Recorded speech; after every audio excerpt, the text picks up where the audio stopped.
ટેલ મી 2025 કેવું લાગે છે? 2024 જો આટલું સફળતાથી શરૂ થયું હોય, મે બી એક ડિફરન્ટ ટિકિટ પ્રાઇસ પરથી શરૂ થયું હશે ને એક ડિફરન્ટ ટિકિટ પ્રાઇસ ઉપર પહોંચ્યું હશે, એક ડિફરન્ટ ફોલોઅર્સના નંબર ઉપરથી શરૂ થયું હશે અને અત્યારે ડિફરન્ટ ફોલોઅર્સના નંબરની ઉપર હશે. આટલા દેશ જોયા હશે, એમાંથી આટલા દેશ થયા હશે, આવું બધું હશે ને કંઈક. Just give me that number, એક રેન્ડમ તારી પાસે હોય તો, કે 2024 ની શરૂઆત જે છે એ લગભગ અપ્રોક્સિમેટલી કેટલા ફોલોઅર્સ થી થઈ હતી ને અત્યારે કેટલા ફોલોઅર્સ છે?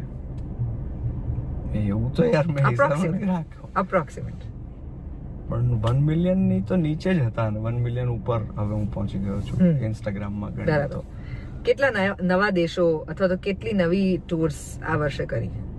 ઓવરઓલ જ કેટલા શોઝ કર્યા આ વર્ષની અંદર? હા, ઓવરઓલ બહુ જ થયા, પણ આટલી કન્ટિન્યુઅસ મેં ટૂર નહોતી કરી 2024 પહેલા. આ વખતે હું 5 મહિના બહાર રહ્યો, એટલે America, Canada, Australia, UK, New Zealand, આટલા દેશ ફર્યો અને ઓબ્વિયસલી ભારત તો ખરું જ, પણ એટલે બધા જ શોઝ કરીને બધું જ થઈને 5 મહિના હું કન્ટિન્યુઅસ એમાં રહ્યો. એટલે આટલું બધું મેં કોઈ દિવસ કર્યું નહોતું. बहुत काम करा लिया है बच्चे को, अभी फ्रीडम चाहिए.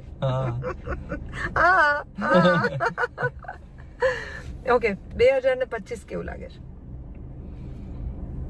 શું જોઈએ છે 2025 માં?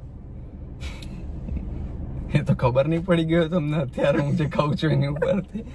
એ તો કોકને શું જોઈએ છે એની વાત છે, તારે શું જોઈએ છે? મારે એ જ જોઈએ છે કે હું જે રીતના એક આર્ટિસ્ટ તરીકે ક્રિએટિવલી કંઈક પ્રેઝન્ટ કરવા માંગુ છું, એ મંચ મને મળે, એ મોકો મને મળે. એ અત્યારે તારી પાસે નથી? ના, છે, પણ આઈ મીન અત્યારે એવું થાય છે કે વ્યસ્તતા વધી જાય છે એમ. એટલે જેમ કે હું 5 મહિના શો કરતો હોય તો બેક ટુ બેક મારે એમાં જ તે ફોકસ રહેવું પડે. જ્યારે કે મને એવું ગમે છે કે હું કોન્સર્ટ પણ કરું તો કંઈક નવું લઈને આવું, કંઈક પ્રેઝન્ટેશનમાં હું ડિફરન્ટ કરું.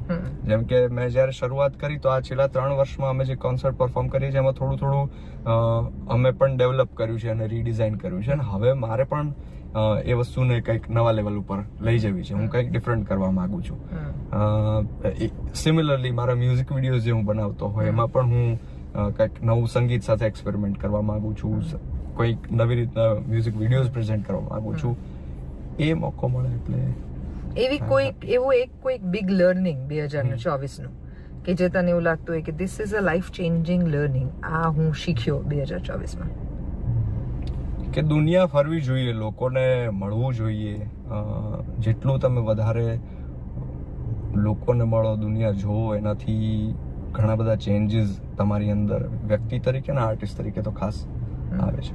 એટલે મુસાફરી જે છે એ તમને travel changes you as a person and as an artist also. This is going to be wonderful. મને તો એવું લાગે છે તારું 2024 કરતા 2025 હજી વધારે સફળ અને એના આવનારા વર્ષો ઘણા વધુ સફળ જશે જ જશે.